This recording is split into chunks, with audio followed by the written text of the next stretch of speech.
Olá, boa noite a todos. Meu nome é Ivana Raiski, eu sou trabalhadora do Movimento Espírita em Goiás. Estou em Goiânia agora e é com muita alegria que nós estamos juntos aqui nessa reunião pública virtual do CERJ. E para refletirmos um pouco sobre a convivência familiar, que nós sabemos que muitas vezes são desafiadoras, não é verdade? Mas para começarmos, nós faremos a leitura de uma página do livro Jesus no Lar, psicografado por Francisco Cândido Xavier, ditado pelo espírito Neio Lúcio. E a lição é a número 2, a Escola das Almas. Congregados em torno do Cristo, os domésticos de Simão ouviram a voz suave e persuasiva do Mestre, comentando os sagrados textos. Quando a palavra divina terminou a formosa preleção, a sogra de Pedro indagou inquieta: Senhor, afinal de contas, o que vem a ser a nossa vida no lar? Contemplou a ele significativamente, demonstrando a expectativa de mais amplos esclarecimentos.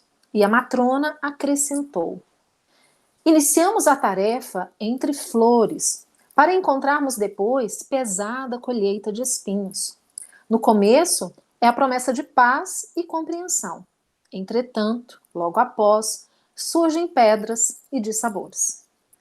Reparando que a senhora Galileia se sensibilizara até as lágrimas, deu-se pressa Jesus em responder. O lar é a escola das almas, o templo onde a sabedoria divina nos habilita, pouco a pouco, ao grande entendimento da humanidade. E sorrindo perguntou: Que fazes inicialmente às lentilhas antes de servi-las à refeição? A interpelada respondeu titubeante: Naturalmente, Senhor, cabe-me levá-las ao fogo para que se façam suficientemente cozidas. Depois, devo temperá-las, tornando-as agradáveis ao sabor. Pretenderias também, porventura, servir pão cru à mesa? De modo algum, tornou a velha humilde. Antes de entregá-lo ao consumo caseiro, compete-me guardá-lo ao calor do forno. Sem essa medida, o divino amigo então considerou: há também um banquete festivo na vida celestial, onde nossos sentimentos devem servir à glória do Pai. O lar, na maioria das vezes, é o cadinho santo ou o forno preparador. O que nos parece aflição ou sofrimento, dentro dele é recurso espiritual. O coração acordado para a vontade do Senhor retira as mais luminosas bênçãos de suas lutas renovadoras, porque somente aí, de encontro uns com os outros, examinando aspirações e tendências que não são nossas,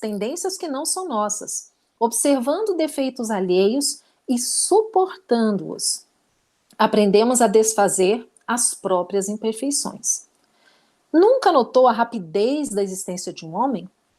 A vida carnal é idêntica à flor da erva. Pela manhã, emite perfume, à noite, desaparece. O lar é um curso ligeiro para a fraternidade que desfrutaremos na vida eterna. Sofrimentos e conflitos naturais, em seu círculo, são lições. A sogra de Simão escutou, atenciosa, e ponderou: Senhor, há criaturas, porém, que lutam e sofrem, no entanto, jamais aprendem. O Cristo pousou na interlocutora os olhos muito lúcidos e tornou a indagar: Que fazes das lentilhas endurecidas que não cedem à ação do fogo? Ah, sem dúvida, atiro-as ao monturo, porque feririam a boca do comensal descuidado e confiante. Ocorre o mesmo, terminou o mestre, com a alma rebelde às sugestões edificantes do lar. A luta comum mantém a fervura benéfica. Todavia, quando chega a morte, a grande selecionadora do alimento espiritual para os celeiros de nosso Pai, os corações que não cederam ao calor santificante, mantendo-se na mesma dureza, dentro da qual foram conduzidos ao forno bendito da carne, serão lançadas fora, a fim de permanecerem por tempo indeterminado na condição de adubo entre os detritos da natureza. Então, com esta página, eu quero convidá-los a elevarmos o nosso pensamento a Deus, nosso Pai, a Jesus, o nosso querido amigo, que esteve conosco e nos trouxe tantos ensinamentos valiosos, importantes para o nosso processo evolutivo. Esse irmão que nunca nos abandona. Pedir a Ele que esteja conosco. Esteja conosco, Jesus, em todos os instantes da nossa vida. Que nós possamos ouvir sempre os seus bons conselhos, seguindo no caminho que o Senhor esteve aqui para nos ensinar. Porque sabemos que este caminho é a verdade e a vida, e que nos conduzirá em direção ao Pai. Permita-nos, Senhor, juntos, aproveitarmos o melhor que essa lição tem para cada um de nós nesta noite. Que assim seja. Muito bem, meus irmãos. Hoje, então, nós vamos falar um pouquinho sobre os desafios da convivência familiar. E é importante nós, primeiro, entendermos um pouco o que é a família. Por que nós estamos na família que nós estamos hoje? Será que é por acaso? Será que a cegonha sai aleatoriamente, deixando os bebezinhos nas casas por aí?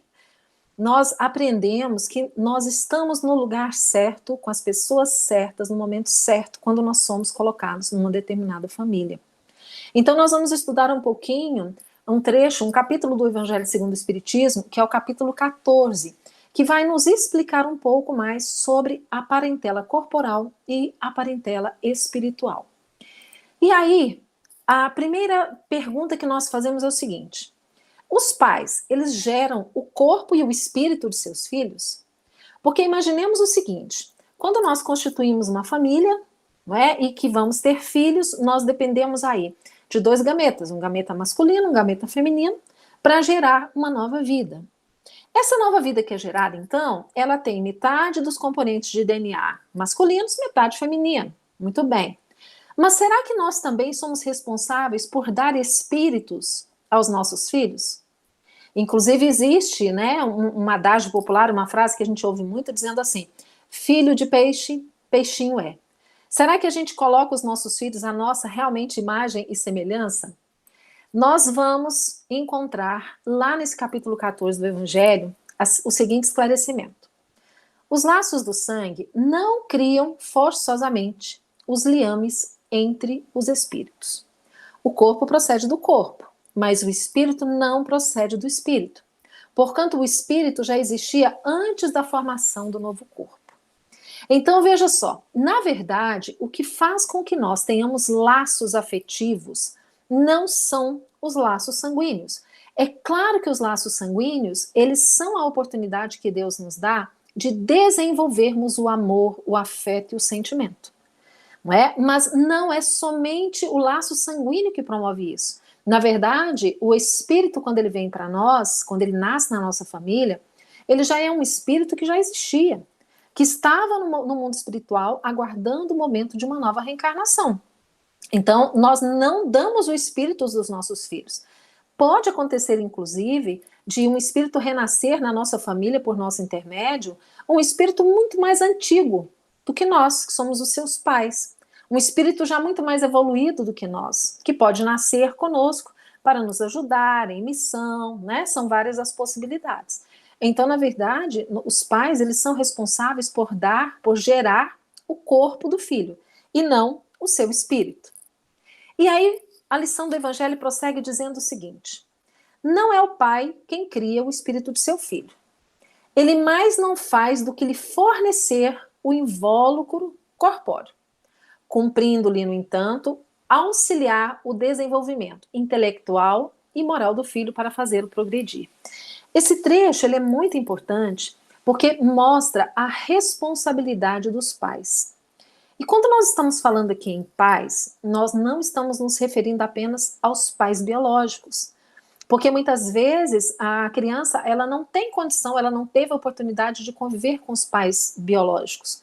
No entanto, aqueles que cuidam dessa criança, assumindo essa tarefa, eles têm a responsabilidade moral a responsabilidade feita com Deus, com Jesus, de auxiliar no processo evolutivo daquele ser que eles estão recebendo ali no seu lar. Então, nós somos responsáveis pelo encaminhamento dessas almas que chegam até nós, na nossa família. Seja na condição de filhos, seja, é claro que no caso a responsabilidade dos pais é a maior, mas também na condição de sobrinhos, de netos, não é, de irmãos. Nós estamos ali com o objetivo de juntos aprendermos e buscarmos esta evolução. O livro dos Espíritos, ele é fantástico, né? Ele contém aí o ensinamento basilar da doutrina espírita. E na questão 203, Allan Kardec faz uma pergunta muito interessante para os espíritos. Ele pergunta assim: transmitem os pais aos filhos uma parcela de suas almas? Ou se limitam a lhes dar a vida animal, a que mais tarde outra alma vem adicionar à vida moral? Então percebam o seguinte, o Livro dos Espíritos foi o primeiro, né, a ser lançado, a terceira obra foi o Evangelho segundo o Espiritismo. Então já lá no Livro dos Espíritos, Kardec se preocupou com essa questão, se a alma também de alguma forma poderia vir que fosse numa parcela dos pais. E os Espíritos mais uma vez confirmam, dão-lhes apenas a vida animal, pois que a alma é indivisível. Um pai obtuso pode ter filhos inteligentes e vice-versa. Vejam bem, o espírito é indivisível. A partir do momento que Deus, que é o nosso Pai, nosso Criador, a partir do momento em que Ele nos cria, todos da mesma forma, simples e ignorantes, no sentido do conhecimento, nos dota de livre-arbítrio e nos destina à perfeição, a partir daquele momento nós somos seres espirituais em processo evolutivo. E esse processo evolutivo, ele se dá, ora como encarnado, como desencarnado, e nós vamos alternando essas idas e vindas sucessivas pelas portas da reencarnação, com o objetivo desse aperfeiçoamento moral. Então, os pais que nós temos, por algum motivo, que talvez hoje nós não consigamos compreender, eles são os pais adequados que nós precisávamos nessa atual etapa reencarnatória. Por isso que nós precisamos entender e não ficar reclamando da nossa família, porque não é por acaso que nós estamos dela. Ainda o Livro dos Espíritos, na questão 204, Kardec pergunta: uma vez que temos tido muitas existências, a nossa parentela vai além da que a existência atual nos criou? Olha que pergunta interessante. Porque Kardec pensou o seguinte, bom, então se cada vez que nós reencarnarmos, nós estamos numa família, será que essa família pode mudar? Será que a nossa parentela, então, ela se amplia? Porque hoje eu tenho essa parentela que os laços consanguíneos me deu. Mas será que em outras oportunidades reencarnatórias eu estive com essas mesmas pessoas? E aí os espíritos dizem assim, não pode ser de outra maneira. A sucessão das existências corporais estabelece entre os espíritos ligações que remontam a vossas existências anteriores. Daí, muitas vezes, a simpatia que vem a existir entre vós e certos espíritos que vos parecem estranhos. Olha que coisa interessante. Eu tenho certeza que já aconteceu com todos nós, de nós conhecermos uma pessoa, muitas vezes que vive distante, que vive em outro país, que vive no Brasil, mas em outro estado diferente de nós. E quando nós nos conhecemos, a sensação que nós temos é que nós já conhecíamos aquela pessoa o tempo inteiro.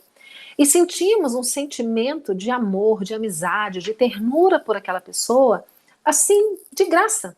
São aquilo que nós chamamos das simpatias, né, espontâneas. E acontece também o contrário. Aquele momento em que eu conheço alguém e de repente, sem nenhum motivo justificável, eu não tenho simpatia por aquela pessoa. Pelo contrário, eu sinto uma certa antipatia.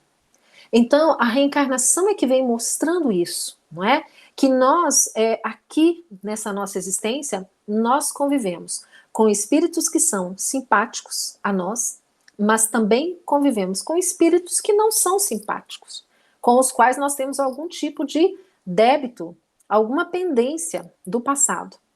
Mas é muito interessante observar que muitas vezes aquele amigo, aquela pessoa que você ama muito, que você gosta demais, para você às vezes é mais importante do que um membro consanguíneo da sua família.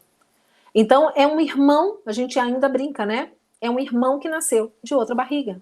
Tamanha é a simpatia e a afinidade que a gente tem com aquela pessoa. E aí, quando a gente volta lá no Evangelho segundo o Espiritismo, nós encontramos assim: os que encarnam numa família, sobretudo como parentes próximos, são, as mais das vezes, espíritos simpáticos, ligados por anteriores relações, que se expressam por uma afeição recíproca na vida terrena. Então, vejam só, ele não fala que é sempre. Ele diz que, na maioria das vezes, são espíritos simpáticos que reencarnam numa mesma família. Só que é claro que nós sabemos que não poderia ser somente os espíritos simpáticos. Porque aqueles espíritos com os quais nós já tivemos algum problema no passado, o fato de nós renascermos na mesma família é a oportunidade que Deus nos dá de apararmos as arestas, de resolvermos os nossos problemas. Então, esses espíritos que antigamente tivemos algum problema, né? Temos antipatias, esses espíritos podem vir na nossa família como pai, como mãe, como irmão, como cônjuge, como filho, para que nós possamos aprender a amar. E a forma mais maravilhosa disso acontecer é vir como nosso filho. Porque o filho, quando nasce, a partir do momento em que a gente sabe que ele está sendo gerado, nós já sentimos um amor profundo por esse ser. Nós não sabemos quem é ele, de onde ele vem, qual o relacionamento que ele teve conosco no passado. Então, quando nós seguramos nos braços aquele bebê recém-nascido, tão frágil, dependendo de nós para sobreviver, o instinto maternal e paternal faz com que a gente sinta muito amor por essa criatura. E nós vamos fazer tudo o que nós pudermos por ela. E isso é maravilhoso. Por isso, a bênção do esquecimento do passado. Porque se nós nos recordássemos do passado, possivelmente nós não conseguiríamos desenvolver o amor como nós temos pelos nossos filhos, pelos nossos pais. Então, os laços da reencarnação, eles são fundamentais para desenvolver em nós o sentimento do amor ao próximo. Muito bem. E aí também prossegue o Evangelho dizendo que, na verdade, os verdadeiros laços de família, eles não são os da consanguinidade, e sim da simpatia e da comunhão de ideias. Esses laços, essa simpatia, essa comunhão de ideias, é que vai prenderem os espíritos antes, durante e depois das suas encarnações. E eu me lembrei de um exemplo interessante, porque nem sempre quer dizer que a pessoa que nasce na nossa família, ela já tenha tido algum tipo de vínculo conosco no passado. Na maioria das vezes é o caso, mas não sempre. Nós temos um caso, um exemplo, na obra Memórias de um Suicida, psicografada pela Ivone Pereira, ditada pelo Camilo Castelo Branco, ou Camilo Cândido Botelho. E no livro ele narra uma reunião que foi feita no mundo espiritual, convidando um casal de jovens recém-casados de uma ilha portuguesa e uma jovem brasileira do sertão nordestino, solteira, mas ambos estavam com o planejamento de terem filhos. E, por outro lado, a Colônia Maria de Nazaré precisava encontrar pais para dois espíritos que estavam ali albergados na Colônia Maria de Nazaré, que, como nós sabemos, é uma colônia que abriga espíritos suicidas. Esses dois espíritos, eles necessitavam de uma reencarnação expiatória. Eles iam passar por muito sofrimento em decorrência do ato do suicídio, em decorrência de vários fatores. E eles precisavam daquela oportunidade reencarnatória. Então, o mentor espiritual, ele convida esse jovem casal e essa jovem senhora e mostra para eles a oportunidade que Deus estava dando de receberem aqueles espíritos como filhos. Por quê? Porque eles, por sua vez, estariam resgatando débitos cometidos no passado, não com aquele espírito, mas com outros espíritos. E esses espíritos teriam a oportunidade da reencarnação, até mesmo para refazerem o seu corpo espiritual. E é um trecho muito bonito do livro, porque a princípio eles se recusam, horrorizados, sabendo que vão receber crianças com deficiências físicas e mentais. Mas depois, quando eles se recordam do passado que eles traziam nas suas consciências, eles entendem a necessidade e concordam. Então fica aí a recomendação, né, do estudo da obra Memórias de um Suicida, onde nós vamos encontrar aí esse trecho, que nos mostra que nem sempre todos que estão na nossa família têm algum tipo de vínculo do passado conosco.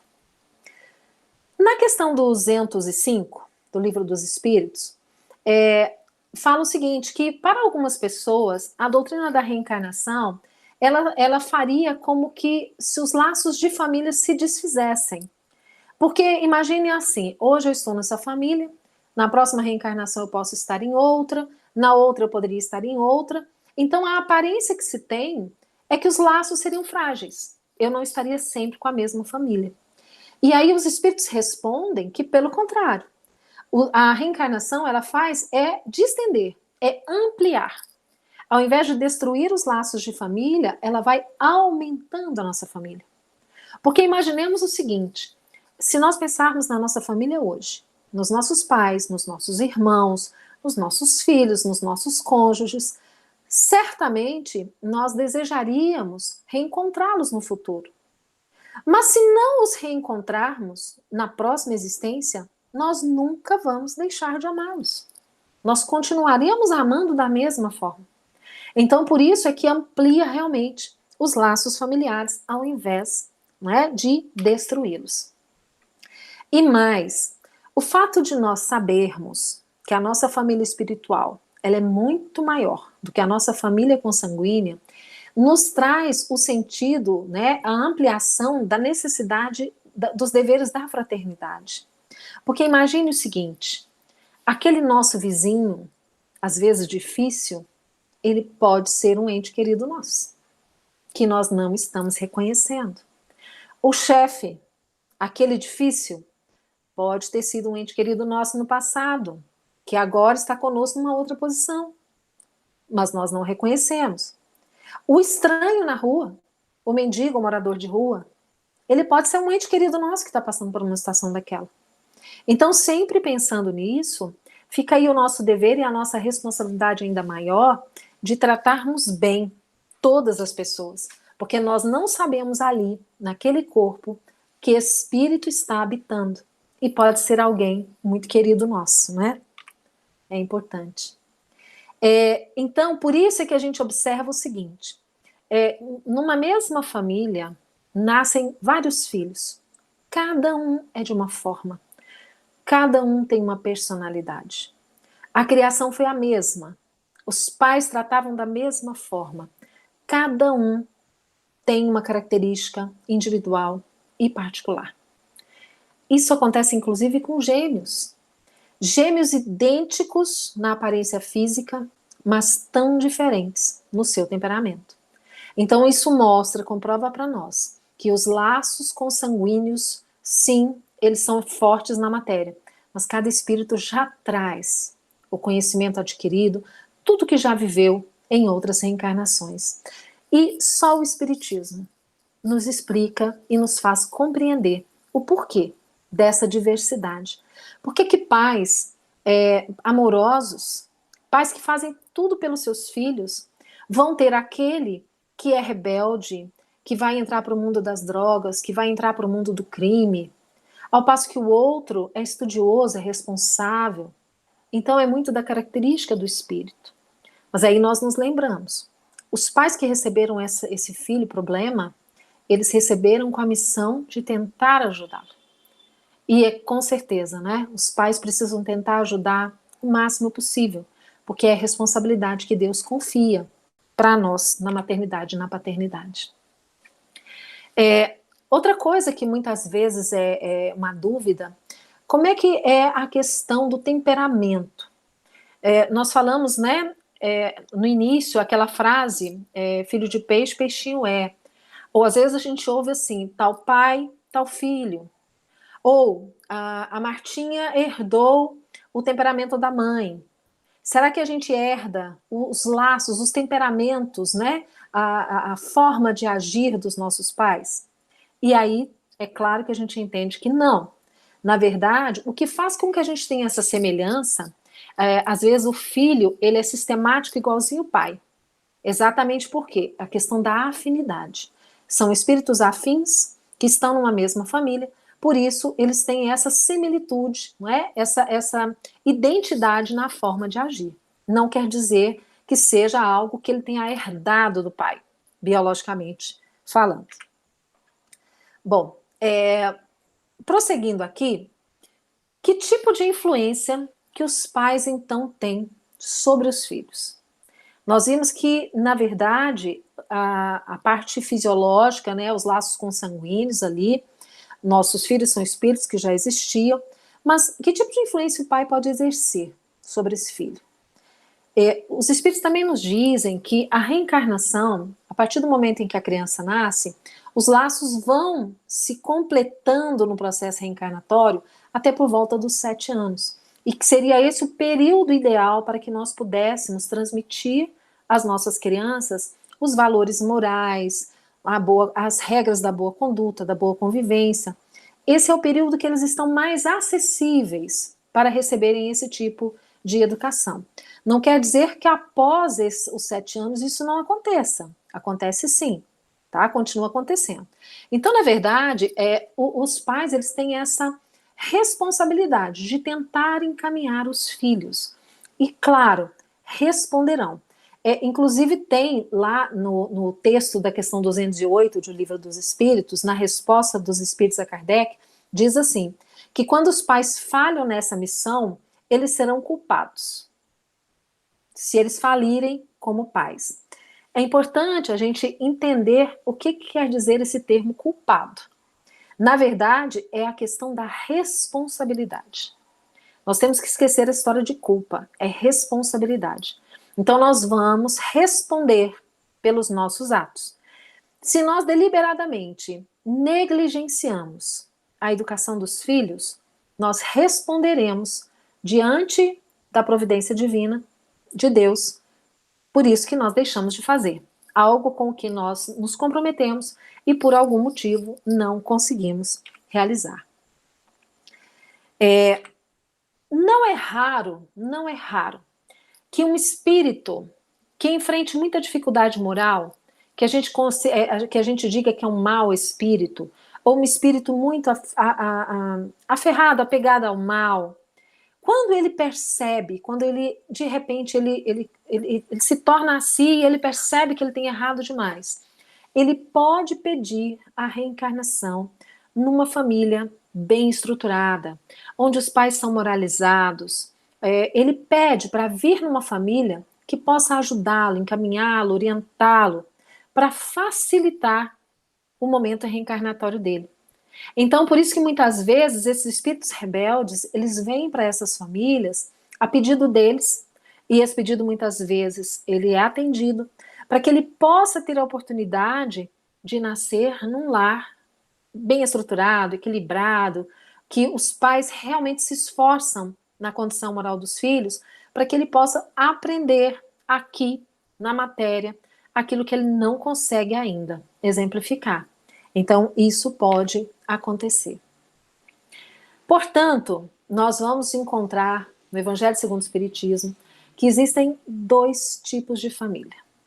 Nós temos as famílias ligadas pelos laços espirituais e a família pelos laços corporais. A família pelos laços corporais, juntamente com a família espiritual, né, compõem esses momentos evolutivos nossos. As famílias espirituais, elas são duráveis. Elas se fortalecem pela purificação dos espíritos, à medida que eles vão evoluindo, esses laços vão se apertando mais, e das diversas reencarnações que esse grupo de espíritos possa ter juntos, no mesmo momento. As famílias consanguíneas, essas se extinguem com a matéria. A partir da morte do corpo, os laços consanguíneos se extinguem e ficam aí os laços espirituais, que nos ligam a esses familiares.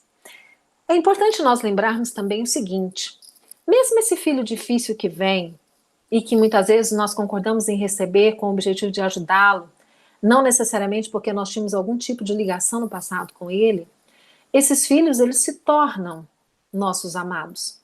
Então, o laço de afinidade, de amor, que eu não tinha antes da reencarnação, ele passa a existir. Então, por isso que nós vamos ampliando cada vez mais aí a nossa família espiritual. Muito bem. Quando Jesus, então, estava rodeado de pessoas e alguém disse assim: Jesus, estão aqui sua mãe e seus irmãos. E ele pergunta: quem são minha mãe e meus irmãos? Ele quis dizer com isso exatamente que a nossa família é a humanidade toda. Nós aprendemos que nós somos todos irmãos, porque somos filhos do mesmo Pai que é Deus. E quando nós compreendemos isso e nós respeitamos essa filiação divina, fica muito mais fácil de nós vivermos. Porque nós vamos entender que nós temos que respeitar a todas as pessoas. Porque todos somos de uma mesma família. Viemos de um mesmo lugar, de uma mesma origem, que é Deus, Pai de todos nós. Então, isso que Jesus quis exemplificar com essa passagem, quando ele indaga: quem são minha mãe, quem são meus irmãos? Quem é minha mãe, quem são meus irmãos? Mas, já sabendo como é que as famílias são estruturadas, né? Sabendo que nós temos aqui, debaixo do mesmo teto, afetos e talvez desafetos, nós vamos verificar que as relações familiares nem sempre são fáceis. Muitas vezes elas são difíceis. Nós temos, às vezes, dificuldades em lidar com filhos, com pais, com irmãos. Isso é muito comum. E o que nós devemos fazer, então, neste caso? Jesus nos recomenda que nós temos que entender essas relações como sendo para nós uma provação.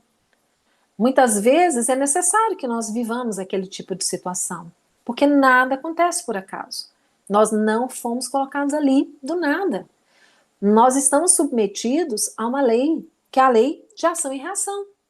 Então, nós temos que entender que nada acontece na nossa vida que não seja para o nosso bem. Mesmo que muitas vezes a gente não compreenda de imediato. Mas tudo que nos acontece, na verdade, vem para nos enriquecer, para nos engrandecer, para nos trazer a oportunidade do aprendizado. De que forma que nós vamos enfrentar, então, essas dificuldades no relacionamento familiar?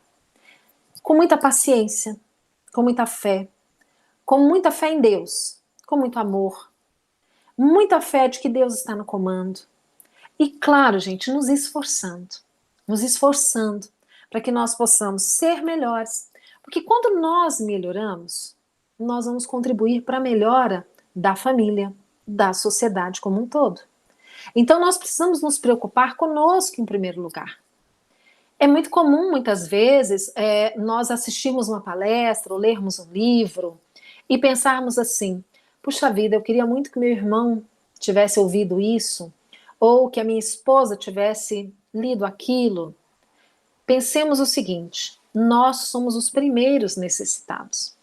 Então aquilo que nós ouvimos, aquilo que nós lemos que nos toca, ele é para nós. Pode servir para o outro, com certeza, mas ele é muito para nós. Então, quando nós entendemos isso, que nós precisamos melhorar. É aquilo que a gente ouve, né? A paz no mundo começa em mim. Quando eu me sinto em paz, quando eu me ajusto à situação, certamente eu vou contribuir para que a harmonia familiar seja restabelecida. E aí, nós estamos aí nesse período de pandemia. Estamos todos isolados em casa. E temos visto aí, né, as notícias chegando numa velocidade recorde. E notícias de que tem aumentado os casos de violência doméstica, tem aumentado, às vezes, conflitos familiares, exatamente porque nós não estávamos acostumados a convivermos tanto tempo juntos. Cada um tem a sua atividade durante o dia, passávamos o dia todo, cada um para um lado, correndo, à noite chegávamos em casa, muitas vezes já cansados. Então, hoje, com a maioria de nós em casa, essa oportunidade de nós convivermos está sendo, às vezes, difícil para algumas famílias, que não têm esse hábito da convivência. E aí nós encontramos uma matéria publicada no jornal Estado de Minas. É da jornalista Lília Monteiro. Ela foi publicada no dia 5 de abril agora de 2020. E ela fala sobre esse assunto nessa matéria, muito interessante, e os especialistas com os quais ela conversou, eles dão algumas dicas que nós podemos seguir nesse período de pandemia em que estamos todos presos em casa. Então, vamos lá. Primeira dica: respeitar a hierarquia, porque a base da boa convivência é a ordem. Gente, quando a gente fala em hierarquia, nós estamos nos referindo a pai e mãe, acima, superiores hierarquicamente do que os filhos. Os pais, eles são hierarquicamente superiores aos seus filhos na estrutura familiar. Nós temos aí uma visão terapêutica que é da constelação familiar, que fala muito sobre isso, de nós aprendermos a honrar pai e mãe, porque eles vieram antes de nós. Quem vem primeiro tem prioridade.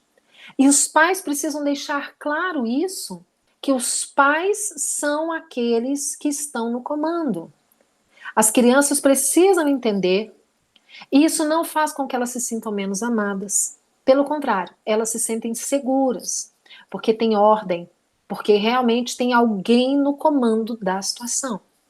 Então é importante que essa hierarquia seja mantida. Os pais, eles não podem ser reféns dos seus filhos. Nós precisamos aprender a lidar com isso, não é? A segunda dica: dividir responsabilidades. Então, todo mundo em casa está sujando a casa, está sujando roupa. A tarefa tem que ser dividida. Por que só um da família é responsável por tudo? Então, vamos aprender, ensinar às crianças que elas podem sim participar, que elas devem cuidar dos seus brinquedos, que elas podem cuidar das suas coisas, ajudar na limpeza da casa. Isso é importante, porque até para que elas se sintam pertencentes àquele clã, àquele grupo. Então, juntos nós vamos organizar agora a casa. Isso é importante para que ela tenha limites, para que ela realmente perceba que ela tem também o seu papel naquele conjunto, não é, familiar. Manter a harmonia é o grande desafio, né? Quer dizer o quê? Não aumentar a voz, não ficar gritando, não ficar se exaltando o tempo inteiro, é tentar manter essa harmonia. É claro que nós sabemos, gente, que isso não é fácil. A preocupação que muitos de nós temos com o emprego, com a fonte de renda que de repente está secando ou já secou, não é? Com as contas que estão vencendo. Nós sabemos que a vida dos adultos não é fácil. Mas nós precisamos, em benefício das nossas crianças, tentarmos manter essa harmonia, para que eles possam sentir segurança nesse ambiente em que eles estão vivendo. Então é um esforço de cada um de nós. Nós precisamos nos esforçar para manter essa harmonia. Não somente a harmonia entre os pais e filhos, mas também a harmonia entre o casal. Isso é importante também para a manutenção do bem-estar da família como um todo. Uma outra dica: entender que nós não temos controle sobre tudo. A pessoa que é muito controladora, ela sofre, porque tem coisas que nós não conseguimos controlar. Então nós precisamos entender que eu faço a minha parte o melhor que eu posso, que o outro vai fazer a parte dele o melhor que ele pode. E não adianta nós querermos do outro aquilo que ele não tem para nos dar. Quando nós geramos grandes expectativas acerca do comportamento do outro, nós corremos o risco de nos decepcionarmos. E se a gente sabe que cada um dá aquilo que tem, então nós não podemos ter essa sensação ou essa ilusão de que nós podemos controlar tudo, porque nós não vamos conseguir. Vamos fazer a nossa parte o melhor que nós pudermos. Vamos estimular os nossos filhos para que façam o melhor que cada um deles pode. O nosso companheiro, a nossa companheira. Cada um faz o melhor que pode. Mas nós aceitamos que nem sempre é o que nós gostaríamos que fosse. Isso é muito importante para que a gente possa manter a paz e a harmonia nessa família. Não querer cobrar o que o outro ainda não pode nos dar. É cuidar uns dos outros. Cuidar. Isso de ajudar realmente o outro. Por exemplo, nós estamos aí com esse grupo de risco dos idosos acima de 60 anos, as pessoas que têm já algum tipo de comorbidade, algum tipo de doença pré-existente que possa torná-la mais frágil. Ajudemos a cuidar dessas pessoas. Então, os nossos pais, os nossos avós, os nossos irmãos mais velhos, eles precisam também do nosso cuidado. Muitas vezes eles não estão conosco na mesma casa, mas nós precisamos estender o nosso cuidado a eles. E de que forma que nós podemos fazer isso? Nós temos visto aí tantos exemplos, não é? Nós podemos ir ao supermercado por eles, né, fazer as compras, nós podemos ligar todo dia para saber como é que eles estão, conversar, bater um papo, para que eles não se sintam sozinhos. E nós podemos fazer isso também para os vizinhos, para aqueles que nós sabemos que estão precisando da nossa ajuda. Não é porque nós estamos nesse período de pandemia que nós não podemos ajudar uns aos outros. Pelo contrário, é o momento em que a gente pode ajudar e muito, tomando todos os cuidados, todas as cautelas, mas nós temos como ajudar muita gente. Isso aí é um fato. Seguindo ainda, uma outra dica. Evitar saturação de informações. Gente, sinceramente, eu desligo a televisão. Eu não assisto. Porque se nós ligarmos em qualquer noticiário, nós vamos nos entupir de notícias, muitas delas, e a grande maioria, alarmistas, porque nós sabemos que sempre foi assim. O mal é que dá ibope. Então, para quê? Não há necessidade de nós ficarmos ali ligados com aquela energia da notícia ruim, da tragédia, porque aquilo não vai nos ajudar em nada. Então, se eu assisto um jornal pela manhã, eu não preciso assistir mais nada, eu já sei o que está acontecendo. Se eu não ligo a televisão, eu acompanho pela internet. É importante que nós nos desliguemos dessa onda de terror, de alarmismo, porque isso não nos traz benefícios.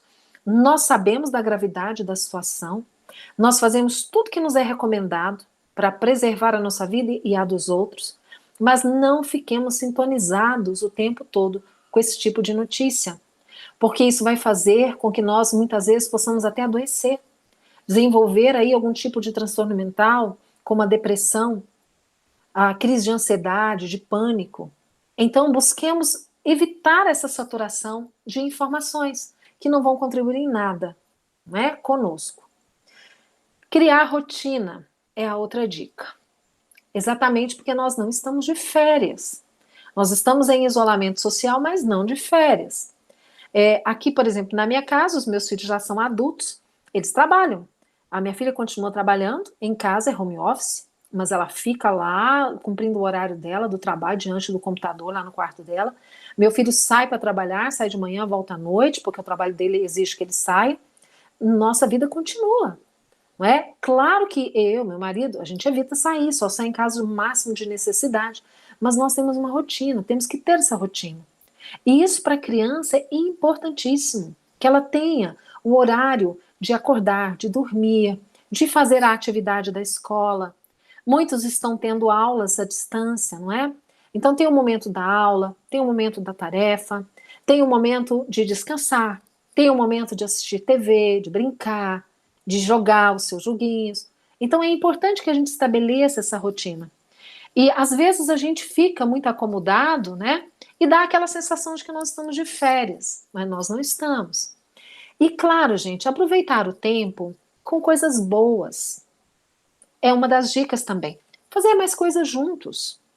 Aquele momento em que pode sentar a família toda para assistir um filme, ou para fazer a refeição, ou nós podemos, então, assistir bons filmes, ler bons livros.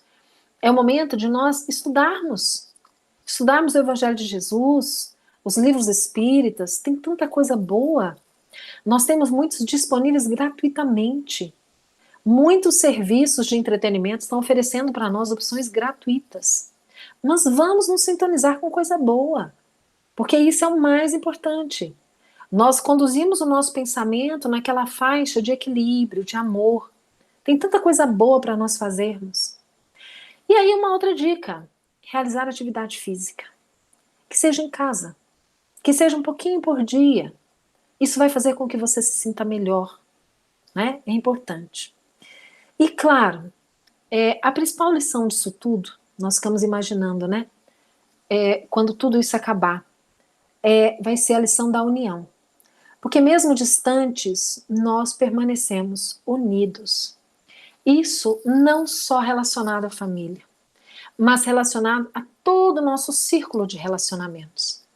Então, observem bem, nós estamos aqui hoje juntos, eu estou falando de Goiânia, vocês estão no Rio de Janeiro, acompanhando a reunião pública do SERJ, não é?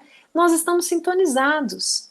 E isso tem acontecido com a grande maioria das casas espíritas pelo Brasil e pelo mundo. Todo mundo que pode realiza suas atividades virtualmente.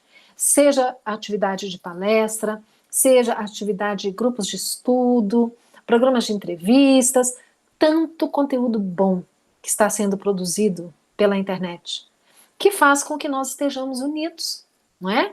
Estamos aqui juntos, via YouTube. Olha que coisa boa. Então, essa é uma grande lição para nós, que nós possamos permanecer juntos, independentes do que quer que seja. Não sejamos individualistas. Não é? Nós temos sido muito individualistas, cada um preocupado com a sua vida, com seus problemas. Então, é o momento de nós agora pensarmos nos outros, fazermos o melhor para beneficiar não somente a nós, a nossa família, mas também aos outros. E tem uma história que eu achei muito interessante, que está no site do Momento Espírita, da Federação Espírita do Paraná, que fala justamente sobre relacionamento familiar. E essa história diz o seguinte, que o maior problema no relacionamento familiar é que cada um acredita que a razão lhe pertence. Então, o pai acha que ele é que está certo. A mãe, por sua vez, acredita que é ela. Os filhos acreditam que são eles. Então, estão sempre naquele conflito, cada um querendo defender o seu ponto de vista, impor o seu ponto de vista em função do outro. E vira aquela balbúrdia que a gente sabe que é uma família, né? E aí, o autor desse texto, ele diz o seguinte, que certa vez ele ouviu algo que deixou-o muito impressionado. Ele diz que ele ouviu alguém afirmar que o amor deve ser exercitado como um ato de vontade. Uma pessoa pode demonstrar amor através de gestos simples. Veja só, Kardec diz que a educação é hábito, que o bem pode ser aprendido. E aqui esse texto ele nos diz que o amor pode ser exercitado no dia a dia com gestos simples. E ele começou então, esse homem começou a fazer uma reflexão. É o que a gente fala aí, o poder do autoconhecimento. Ele começou a se observar e percebeu que muitas vezes ele era intolerante, ele era intransigente, ele era impaciente com os filhos, com a esposa. E ele pensou, eu vou mudar. A partir de hoje eu vou fazer um exercício diário e eu vou mudar.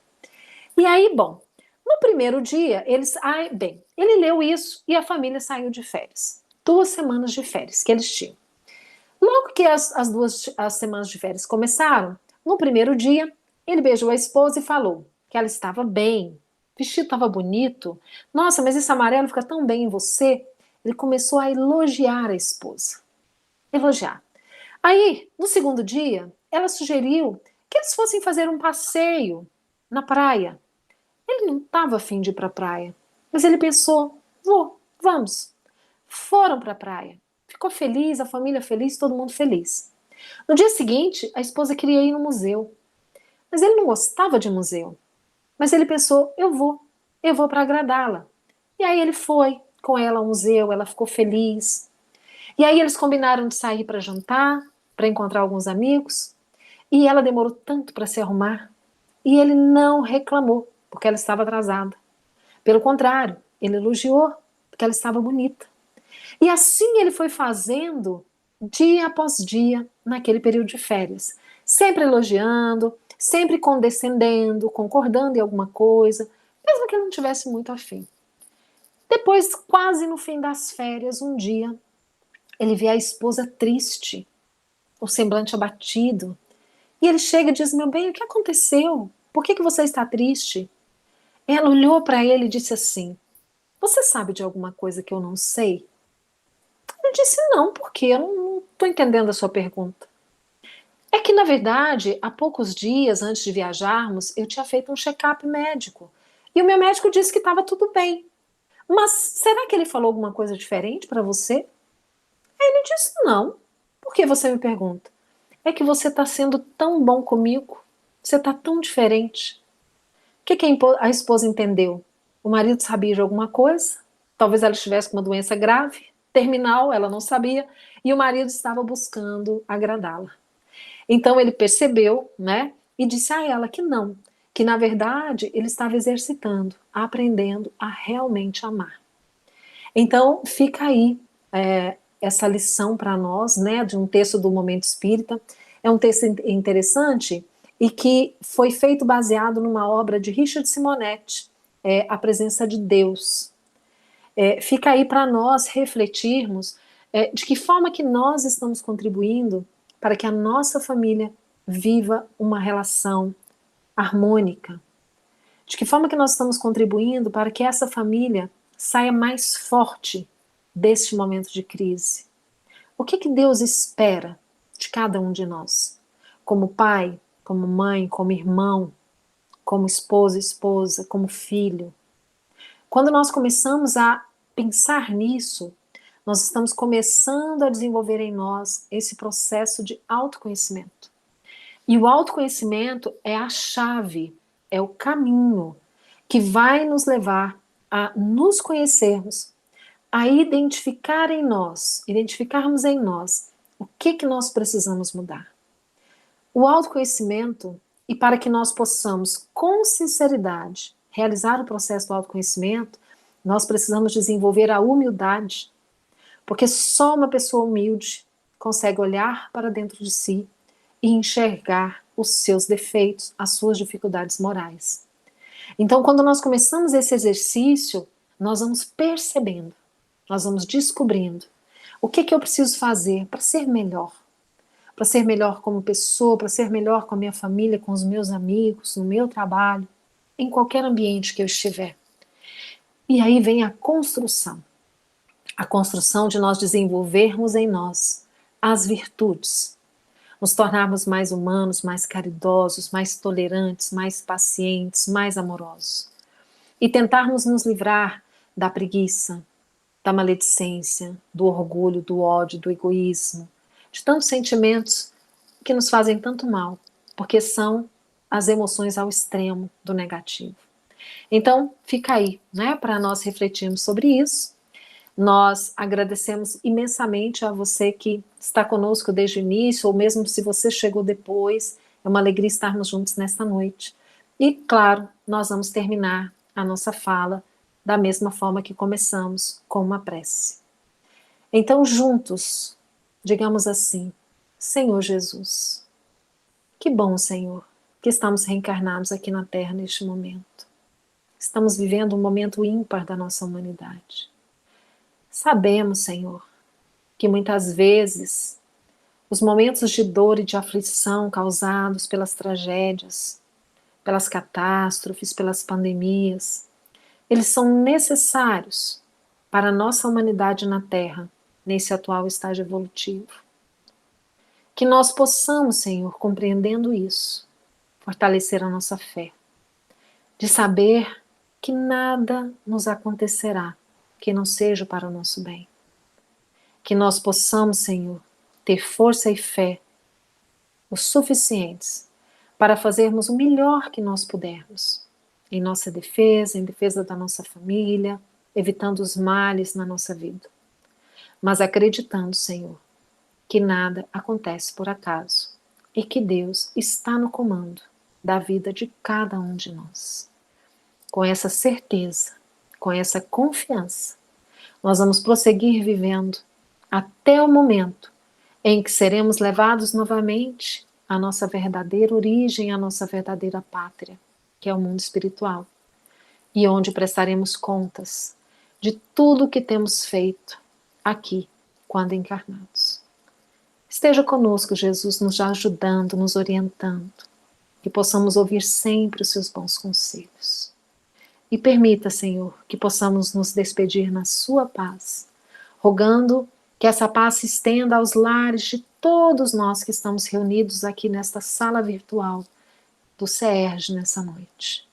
Que cada um de nós possa ter os seus lares abençoados, as suas famílias abençoadas, os seus entes queridos, tanto aqueles que estão aqui no plano material, quanto aqueles que estão no mundo espiritual. Graças te damos, Senhor, pela oportunidade. Que assim seja. Então, meus irmãos, muito boa noite. Fiquem com Deus e até uma próxima oportunidade, se Deus nos permitir.